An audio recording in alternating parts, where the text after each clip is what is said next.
At syempre, yung ating 18 Marines, kung maaari ng tawagan dito sa harapan.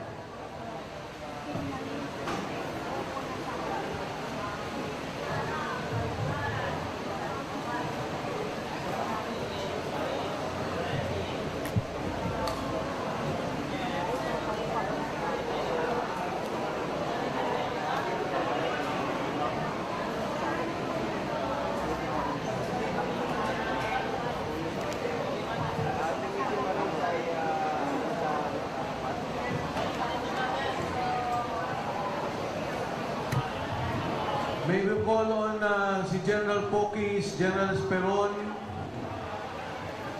Attorney General Garcia, Attorney Freddy Topacio, Rani Lodovica,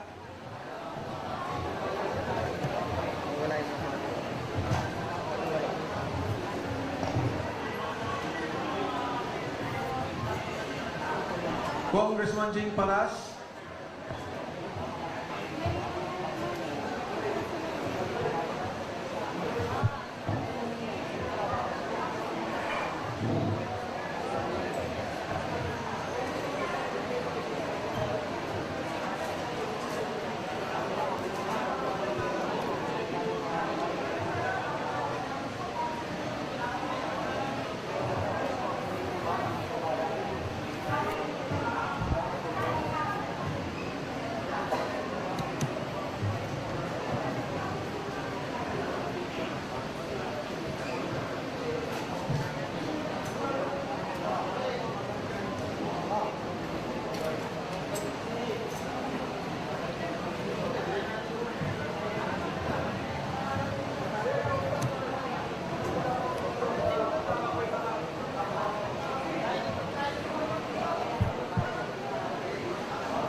So, magandang hapon po sa inyong lahat.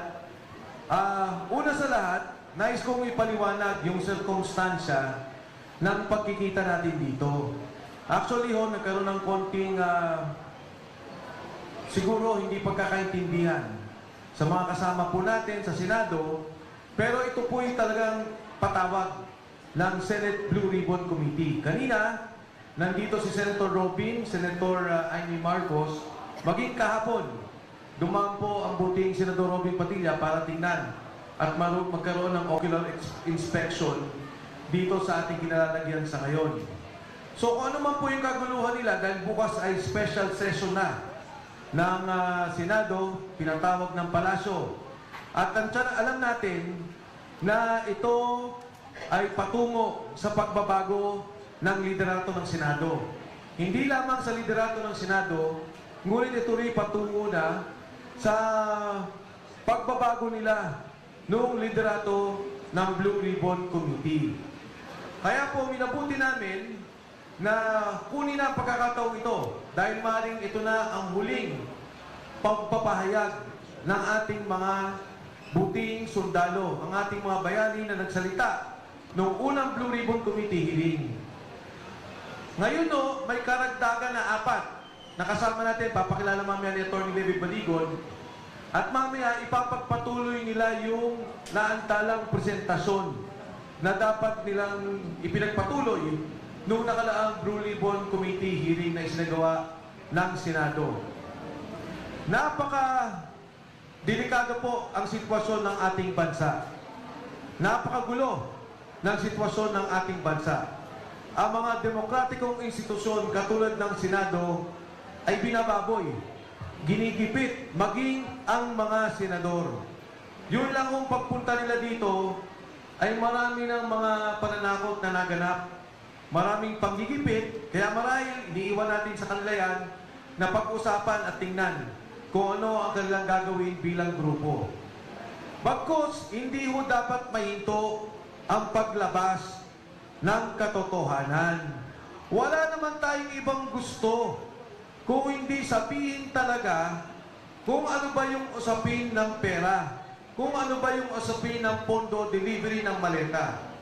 Kung naalala nyo, halos mag-iisang taon na, etong July, magkakaroon ulit ng SONA. Ang sabi, imbestigahan, alamin, ang eksaktong salita, maya naman kayo. Ngayon ho, mag-iisang taon na, kaming mga nasa harap ninyo, lahat kami nakasuhan na. Yung mga nagsasalita ng korupsyon, yung mga naglalabas ng katotohanan, ang nakakasuhan. Doon sa flood control scandal, ang meron lang kaso siguro 6 sa mga kilalang tao. 3 doon, meron pang kasama pa bilang witness o state witness ng Estado. Hindi na pwedeng kasuhan. Wala nang pondong pwedeng kunin sa kanila at mabalik sa kaban ng bayan. Ito ang galit ng taong bayan. Ito ang galit ng Pilipino. Yung katotohanan, patuloy na ayaw palabasin. Kaya ho, yung sinasabing usapin ng liderato ng Senado, yung sinasabing Constituent Assembly, wala ho yung sa aking palagay at sa palagay ng maraming tao. Ang talagang problema yung Blue Ribbon Committee. Ang talagang problema kung saan tutungo yung flood control scandal. Kaya po sa pagkakataon to, nais ko lang kilalanin, Atty. Harold Despicio, halika dito. Sumama ka sa amin.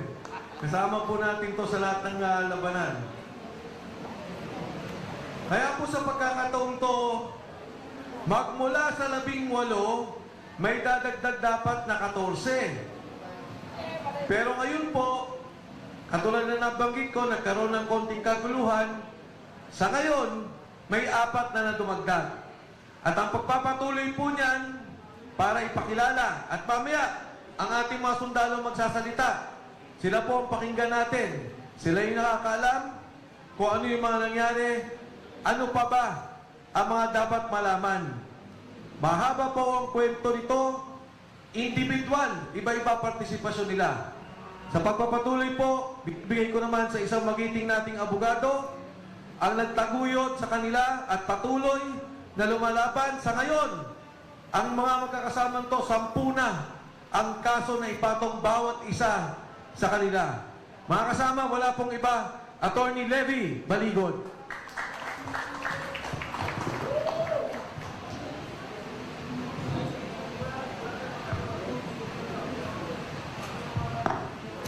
Magandang hapon po sa inyong lahat. Dumating po kami kanina kasama ang 22 na dating sundalo rin at dating mga empleyado ni Ginoong Saldico para sagutin namin ang paanyaya ng Blue Ribbon Committee na pinamumunuan ni Senator Pia Cayetano at saka ni Senator Marcoleta. At makita nyo po, alas 10, tumupad kami sa kanilang imbitasyon. Pero alas 2 na ay wala pa sila. At naiparating po sa amin na matindi ang paggigipit, pananakot. Kaya hindi yata sila nakarating na yon. Kung ang ating mga senador ay na subjected to such pressures, ganun na rin po ang maaari namin sabihin na sa ilang buwan na, araw-araw, ay tinatakot ang ating mga witnesses, no? Itong mga 18 plus 4 na witnesses natin. Araw-araw po yan, dumadaan kami sa pananakot, dumadaan din po sila sa panuluhol, no?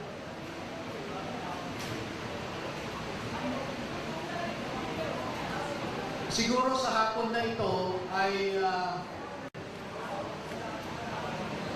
hihingi ako ng ilan sa kanila na babasahin ang kanilang initial na affidavit. Dahil kung maalala po ninyo, noong June 4, ay hiningi ni Senator Marcoleta na mag-execute ng individual na affidavit. At ilang gabi na po akong napupuyat, iniisa-isa ko sila, At sa katotohanan, kaninang umaga lang ako natapos na mag-print dito sa initial nila na affidavit. Hindi ko pa po sali sa kanilang affidavit yung mga picture, no, na ibinahagi nila sa akin. So, po pwede po bang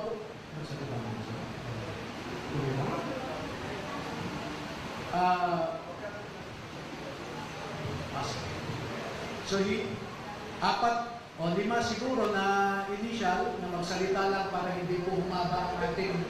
Tony Levy, pakilala mo muna yung bagong 4 na sumama sa grupo. Sige lang.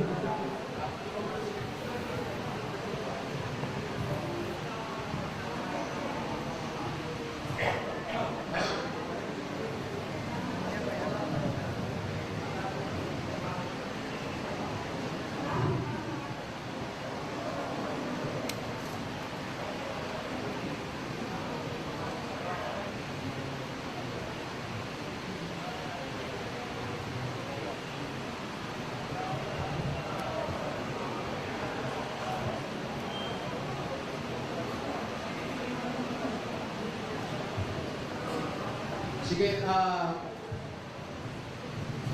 i-introduce ko muna yung mga bago nating kasamahan, no? Dahil alam nyo na yung 18 na nauna. So, unahin kong ipakilala sa inyo si former Sergeant Jeron Valderrama, no?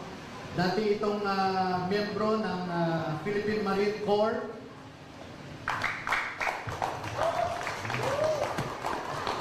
Ito ay honorably discharged. Ha? Baka sabihin na naman nila, dishonorably discharged. Honorably discharged po ito dahil nagkasakit siya. Nagkasakit siya dahil ilang buwan siyang na-assign sa Mindanao noon. Sa Tipo-Tipo, sa Albarca, hanggang sa Maluso, sa Lantawan. No? At doon siya nakakuha ng kanyang sakit. Inilipad siya sa Viluna at pagkatapos noon ay pinayuhan siya ng kanyang opisyal na pwede siyang magpa-discharge na lang honorably. At pakinggan po natin ang konting kwento muna niya kasi kakarating lang niya sa Manila kagabi. No? Kakarating lang niya sa Manila kagabi. Hindi pa kami nagkwentuhan ng gusto pero fresh from ay magkwento siya kung ano yung kanyang naranasan noong empleyado siya ni Zaldico. Jeron?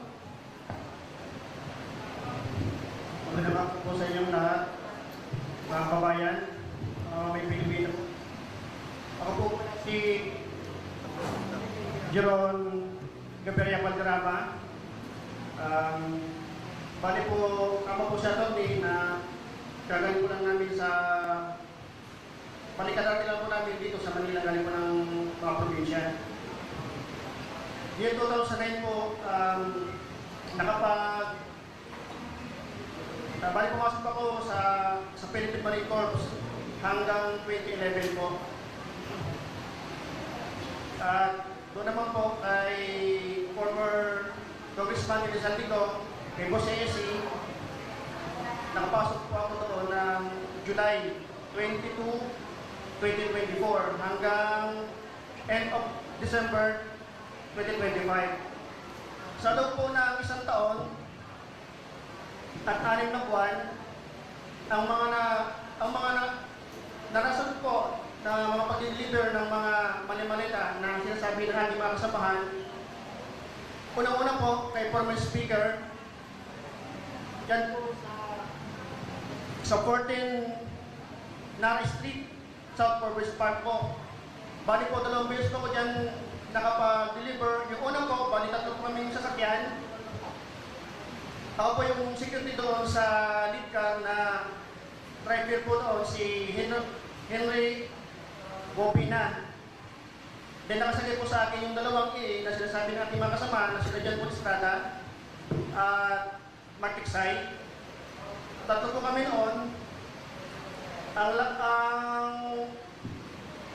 Ang nilalaman po noon is na nasa 30 na maletas na ang mostly po karamihan doon ay for large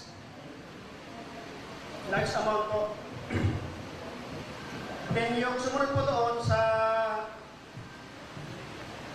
nasabi kong lugar, kami lang po ni Martik Sai and then si Ranjit Paga, yung driver ko po noon. Bali, ang delivery po namin doon sa 14 na Resnick, hindi po bababa sa 7 na mix na po yun. May small, medium, and large.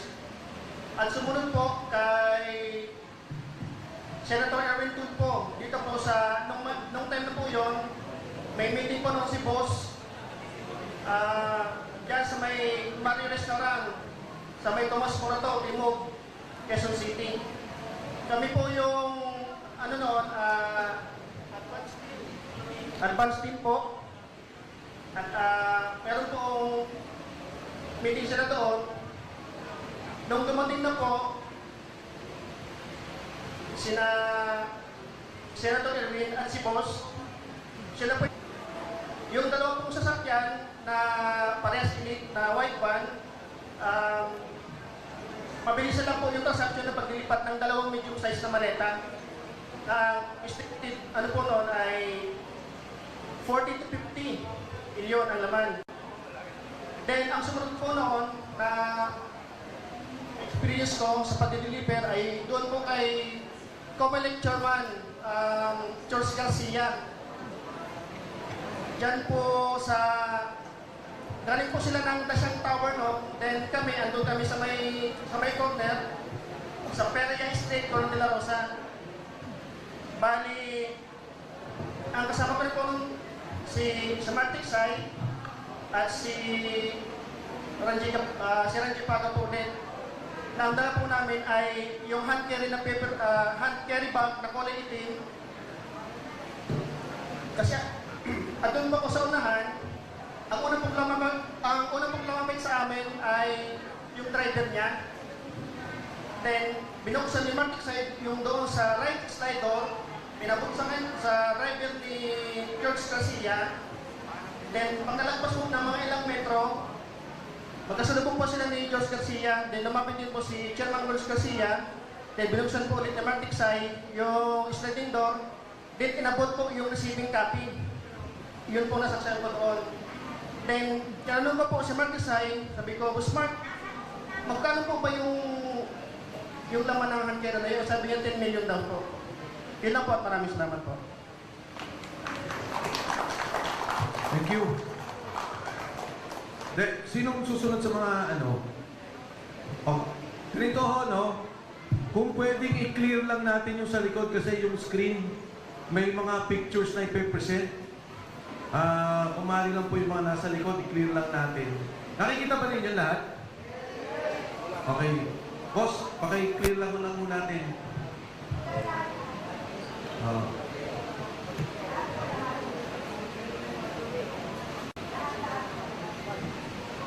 Clear lang natin, ha?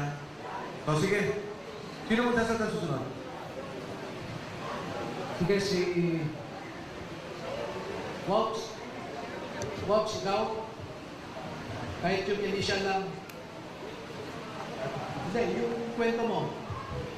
Experience mo. Ito na yung mga individual na more or less affidavit nila. Si Waupan ay kararating lang din po niya kaninang umaga. Ay, hindi, kagabi. Kasi umuwi po siya sa Jensan dahil naapektuhan ang kanyang pamilya sa dumaan na lindol. Pati rin po si Dado. Umuwi po sila sa Mindanao noong immediately after the earthquake dahil umiiyak yung kanilang mga anak. Siguro affected psychologically. So, dumating po sila kagabi. Hindi ko po natapos yung affidavit nila. So kung ano lang yung natapos ko, base sa una nilang kwento, ay yun ang babasahin siguro niya. Wow.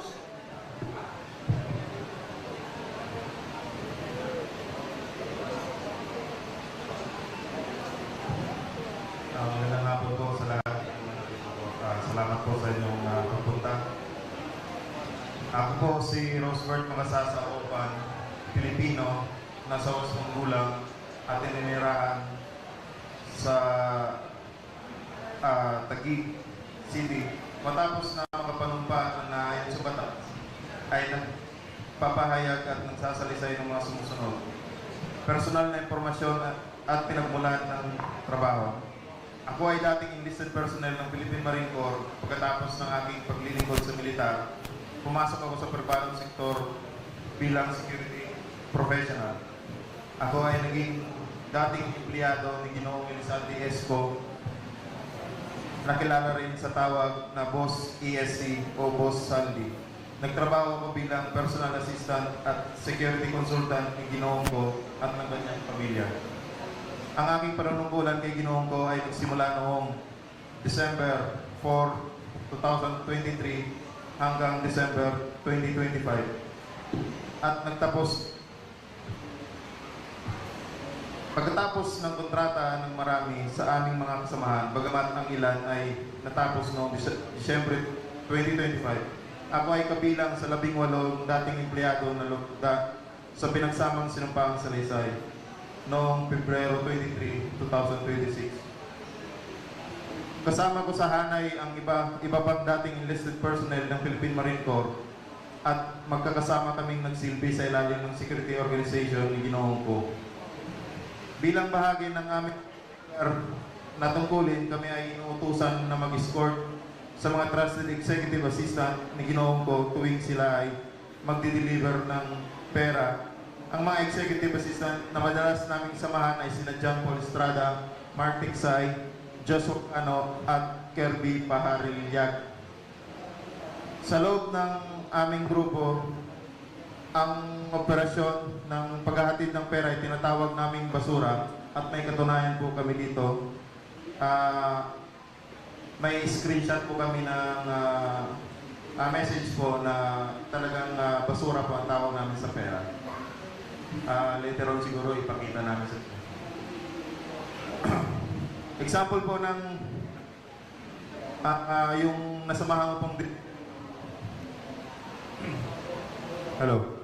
Example po nung nasamahan kong delivery kasama po si Top Orly Gutesa po, yung unang lumabas sa amin, is noong December 2023. Nag-deliver po kami ng 52 na maleta po, halo-halo po yun. Sa 42 McKinley Road, bahay po ni dating speaker. Kasama ko rin po doon sila Bernard Gumban, Romel Galapon, Cecilio Laroder at si Top Benny Bolondati po.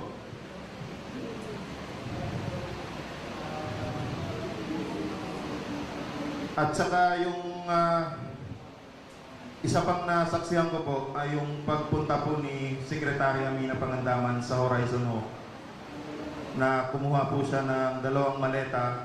Inutusan po kami ni John Paul Estrada po, kami dalawa po ni Sarge Tube. Binaba po namin galing sa 56th floor papuntang basement 2 or 3 po yun. Then kinarga po namin sa sasakyan ni Secretary Amina Pangandaman yung 2 small or medium size na maleta po. At saka kasama rin po ako sa lakad po ng investigator po ng ICC po nung unang pumunta sila dito noong December 2023. Yun lang po. Maraming salamat po.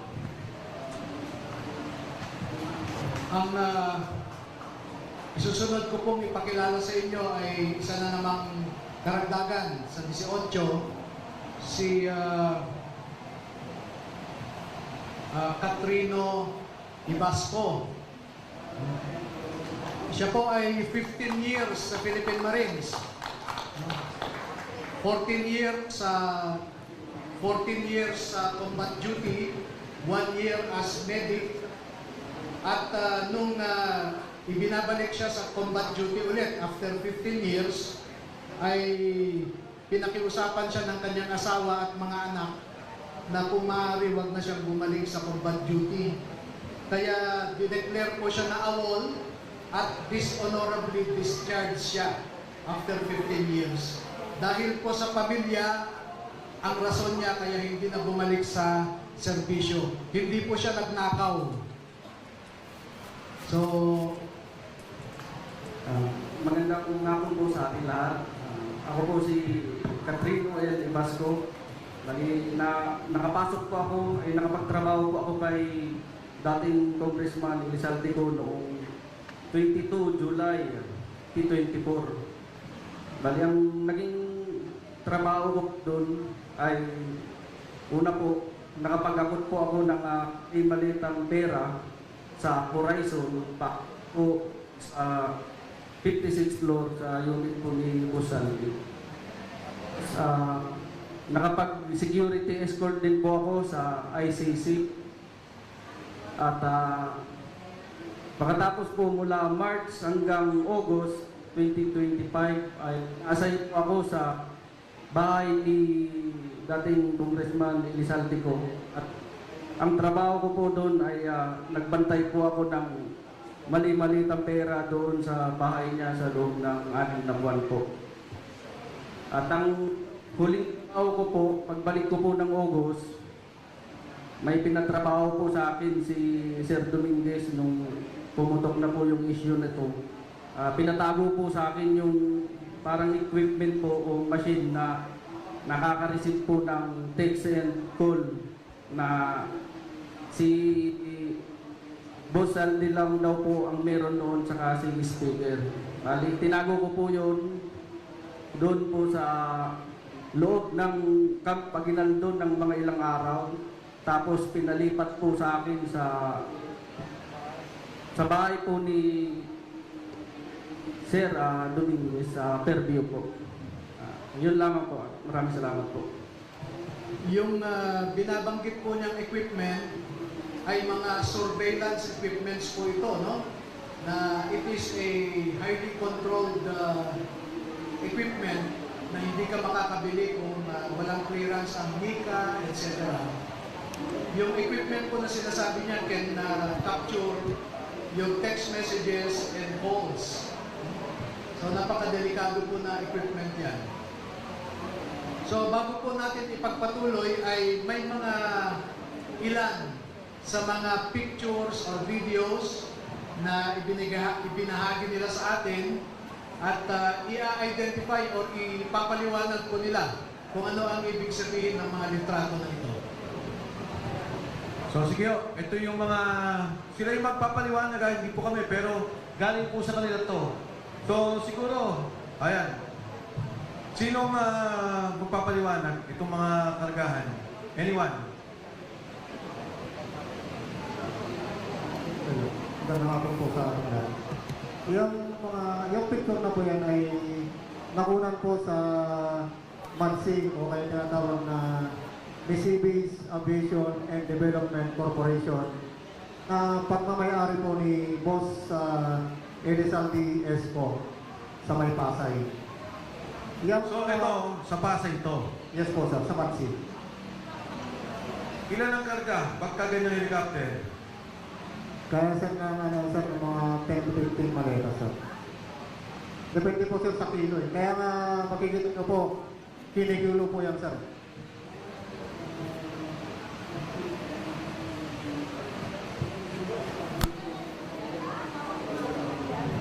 Di malinaw.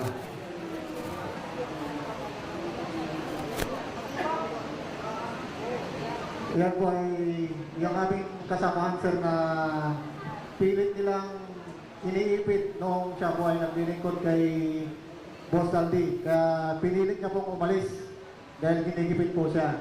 At nakatunayan po, ano po yan, talagang pinatrabaho po siya sa Sino to? General Santos. Sino to?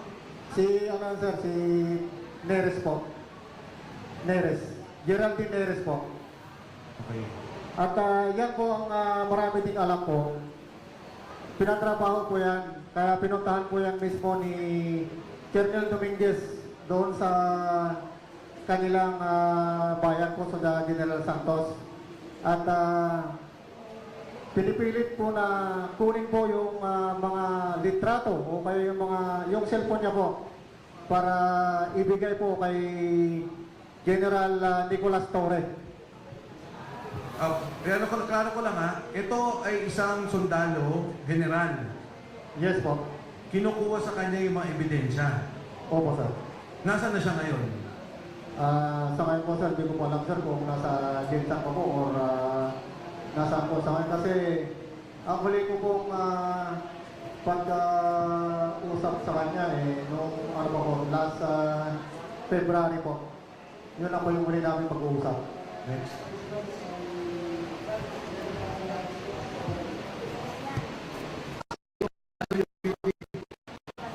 Kung ano yung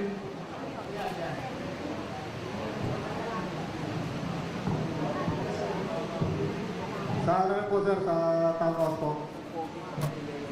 Unit 8 and Yung bahay po na nakaalagay dyan ay Unit 8 and 9, Polo Club Townhouse sa Forbes Park. Makikita po ninyo, pag may lumalabas po dyan sa units na yan, nakikita ng mga dating sundalo dahil malapit lang. So, dyan po nila pinapasok yung mga paper bags o mga expandable envelope na pera, pinapasok po nila dyan. Tapos paglabas po ng mga kausap nila, ay nakikita nila yung mga mambabatas, hawak nila o expandable envelope. Kaya malapit lang po, 3 to 5 meters, nakikita nila yung mga mambabatas. At dyan nila nakita ang katulad ni na De Lima,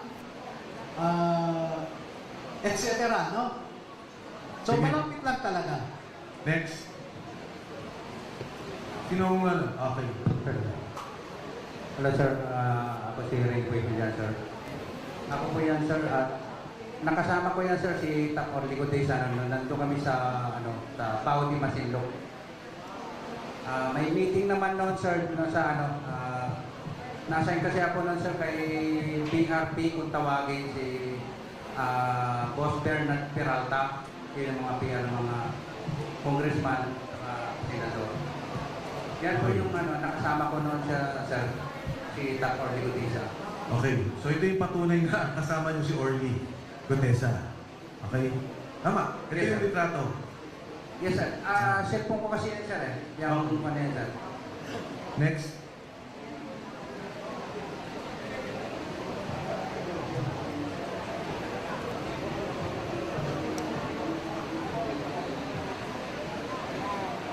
Yes, magandang hapon po sa lahat. Ako po yung nakaputi na nasa picture, yung uminti. Bali, nasa EDSA Shangri-La kami niyan. Bali, may mga kamiting yung mga post doon. Yan ay pagpapatunay na naging kasama namin at naging matagal naming katrabaho si Master Sergeant Orly Gutesa. Maraming salamat po.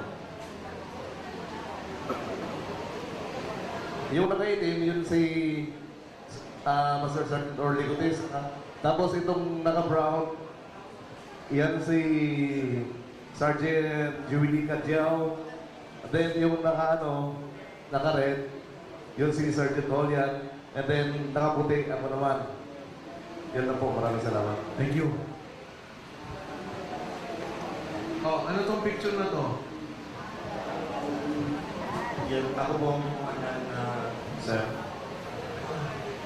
Ako po ang gumawa niyan. Yung nakaputi po dyan, membro po yan ng ICC po. ICC investigator.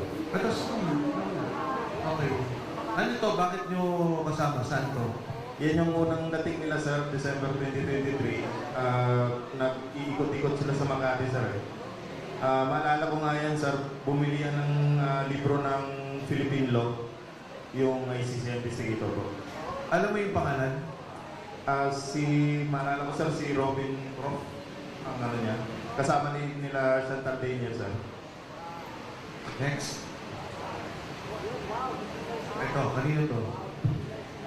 Ito, sir, yung accommodation nila sa baba ng mga ICC investigator sa Setadines Makati po yan. Meron pong kapihan dyan sa baba ng Setadines Makati. Basta dyan po lang sila tumatambay, sir, pagkatapos ng mga activity po nila. Yung tatlo. Yan yung tatlo, sir, na babae, ICC investigator po yan. Yung nasa gitna po, yung umiinom, si Chantal Daniels. Malala mo kung anong year to? 2023 po, December 10. Next. Ayan po si Chantal Daniels po. Sinusundan po kasi namin siya noon eh. Advice din po ni Mark Texay na kahit ayaw nila, sundan po pa rin namin. Naglalakad-lakad sila sa Makati po. Kaya na, as proof po na nag-ano kami ng duty namin, ginagampanan namin, sinisekreto ko pong gawa ng picture, tapos sinesend ko po sa group chat namin. May kasama ka dito, kasama mo sa security? Yes sir, si Master Sergeant Romel Galapon, si Sarge Laruder po. Kasama ko doon. At saka si Sarge Cambuo. Next. Yan naman po, meron po kasing marketplace doon sa malapit po sa Setadines. Pumunta po sila doon.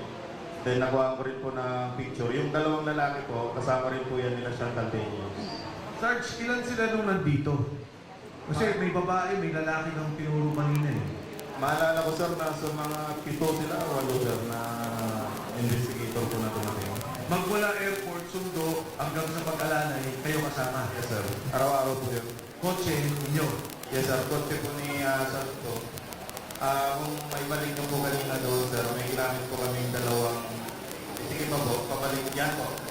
Yan po ang ginamit namin pagsundo. Ito po yung Escalade na puti, bago pa po yan noon. At saka itong DNC na black po, bago rin po yan noon.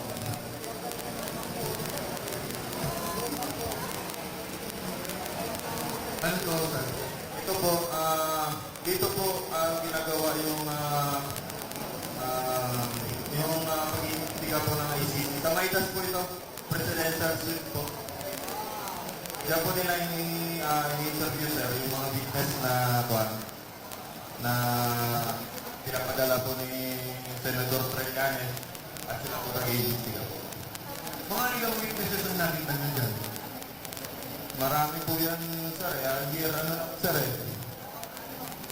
Pwede mo salita. Ano nalilito ninyo? Year na to sir, 2024, pangalawang balik na ito ng buwan ng ICC. Ito na po yung sunod araw-araw po yung investigation po nila. May kasama ko po, ito magpapatunay po, si Sarge Laruder po, Sarge Stube, si Takdala po, si Sarge Valderrama po. Sige, sir. Hindi, yan. Imay ka. Sir, actually, maraming mga investigator doon. Papalit-palit na siya every, tapos ng trabaho nila, iba naman ang investigator, papalit. Sa mga tweet, yung una, December, ito 2024 na to. Tapos, dire-diretso. 2024 po, tapos nagtigil naman sila, hindi 25 naman dalawa. Sa bawat dating, mga pito. Yung ICC po ay dumadating po lima, tapos papalit-palit na po sila bago, iba na po ng grupo na investigator. Ito ang may gas. Hotel pa to ni Sandy nung panahon yan. Yes, sir.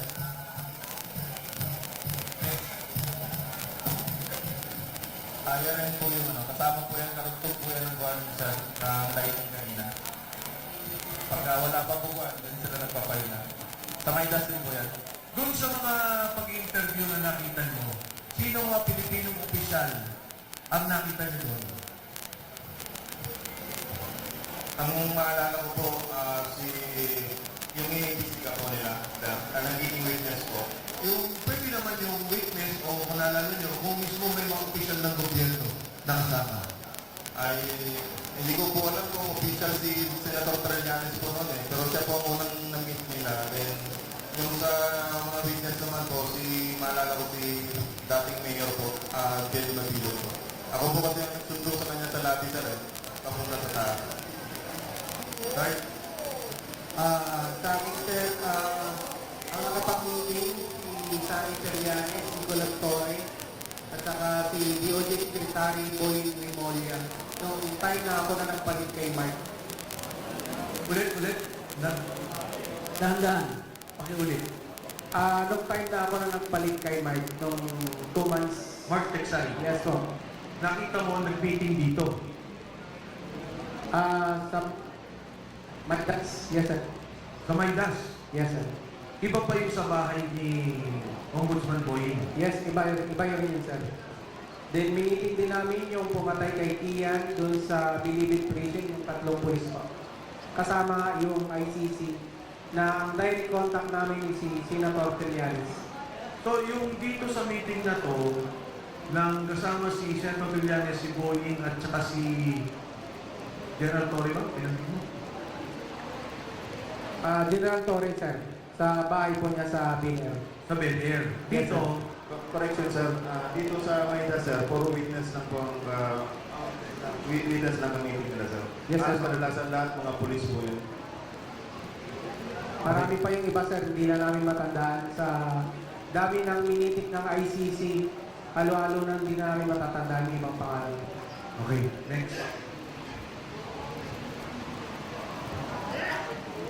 Ito naman sir yung holding area. Kasi minsan sir, nagsasabay yung witness sa Maida sir dumadating. Kunwari sir, may dumating na bago. Then bago, tapos yung naman meeting ko, sila na naman. Yung mga witness, sinusundo nyo rin. Yes sir, sa lobby na po ng Maidas. Yes sir. Ay, hindi galing sa bahay nila, gano'n, sa lobby na. Yes sir. Next. Yan yung room sir, ng holding area. Residential, top floor. Hindi ko nakuhaan sir eh. Okay. Balik mo na, ano ba yun? Sino yun? Ito yung kasama ko sir na religyoso, si Geraldine Nieres. Kami yung dalawang nag-i-escort ng buwan ng ICC investigator sir. Kasama rin po siya. Kaya hinahabol nila yan sir kasi marami rin alam yan sir eh. Marami rin mga picture yan. Kaso ayaw na niyang bumalik dito sir. Nasaan siya? Nasa Jensen na siya ngayon. Okay. Next. Ito sir yung pagpunta namin sa Bucor. Kasama yung mga ICC investigator. Recall nyo sino pinuntahan? Ang maalala ko lang sir yung head ng Bucor sir eh. Sa may General Katapang siguro sir yun kamit nila noon. Kasi nandun sila sa parang may lumang bahay dun sir na exclusive lang sa official sir. Doon sila nag-meet. Next. Ito sir yung mga kasama kong driver. Itong team sir Bermundo sir. Siya yung nagdadala sa amin sir na tropa na siya nagtititir sir sa pag-escort ng mga ICC investigator. So active siya ngayon. Yes, sir. Ito yung time sir na sinundo namin yung ibang ICC sa VIP parking ng NAIA Tribo.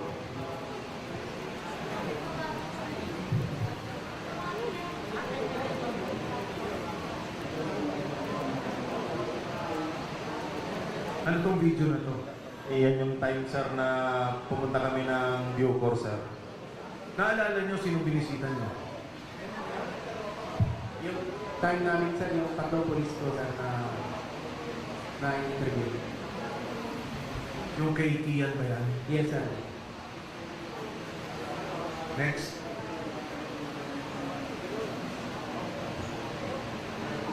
Hello, sir.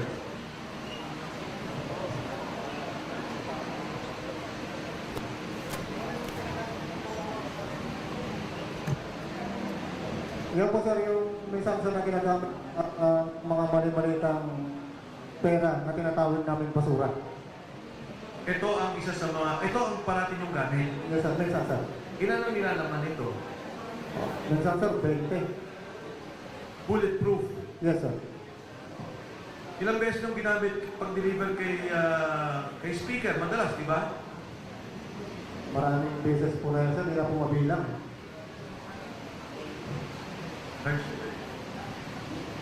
Yes sir, ilang beses sa public balik yan sa bahay ni former speaker ng Malusan. Next.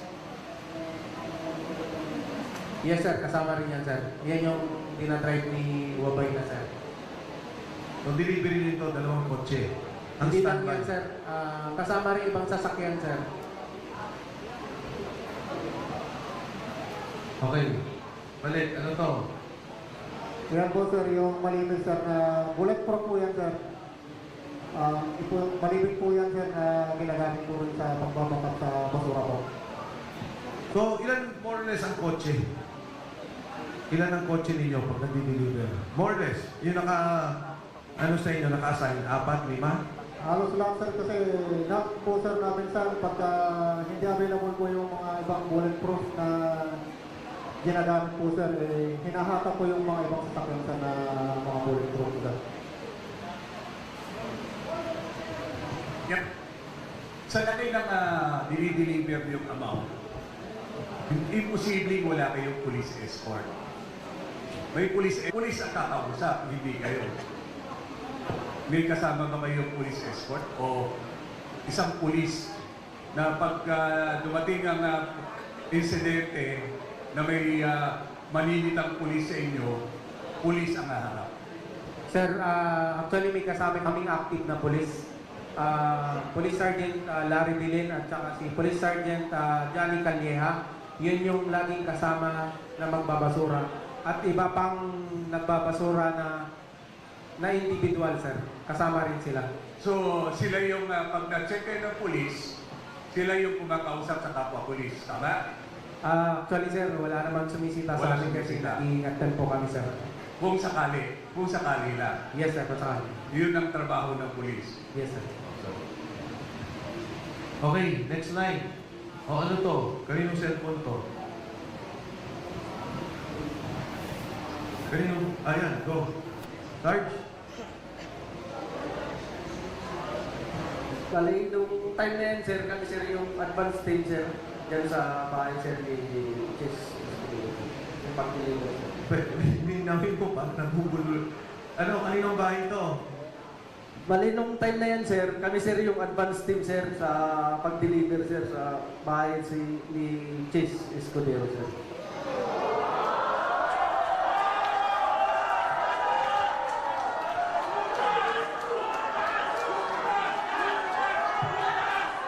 Sino tong...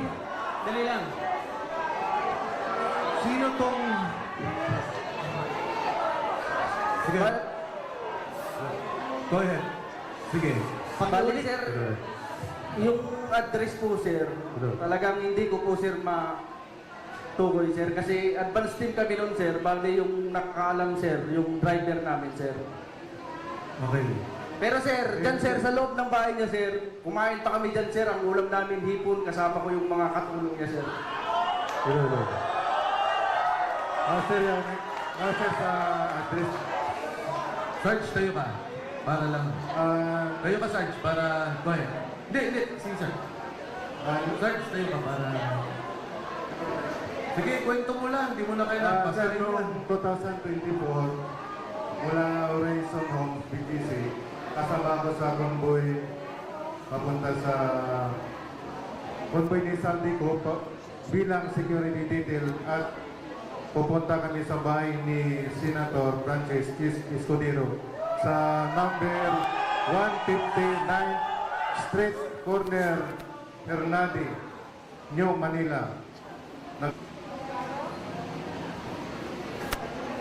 Yun na po, sir. Sarge, etong picture na to, yung kinikwento mo, isa yon o iba pa?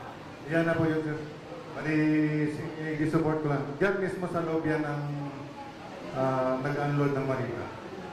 Sino tong tatlong nakatayong to? Ako yung gumawa niyan, sir. Security niya po yun, sir. Okay. Ako yung gumawa niyan, sir. Advance party kasi kami niyan, sir. Kasama ko si Sarge Sibasco. At saka yung... Isa-isa. Ang kasama mo, Si Sarge Sibasco, sir. kayong dalawa. Oh, sir. Teka, kayong dalawa nag-advance, si Sarge Sila yung sponsor eh. nag-deliver. Oh, sir. Bali, kami, sir, yung convoy, sir, kalahatan, sir. Okay, Kung Mike. Tapos sila... Patanong lang. Ipa-describe lang po natin, attorney. Oh, sino tong tatlong to? Yung naka-blue, sir, security po yan ng bahay. Yung dalawa, sir, kasama namin sa advance party, dalawang active na Philippine Coast Guard po yan. Coast Guard. Yes, sir. Active po yan, Philippine Coast Guard po. Sa inyo rin yan. Yes, sir. Kasama sa detail po yan ni Boss Saldi ko. Okay.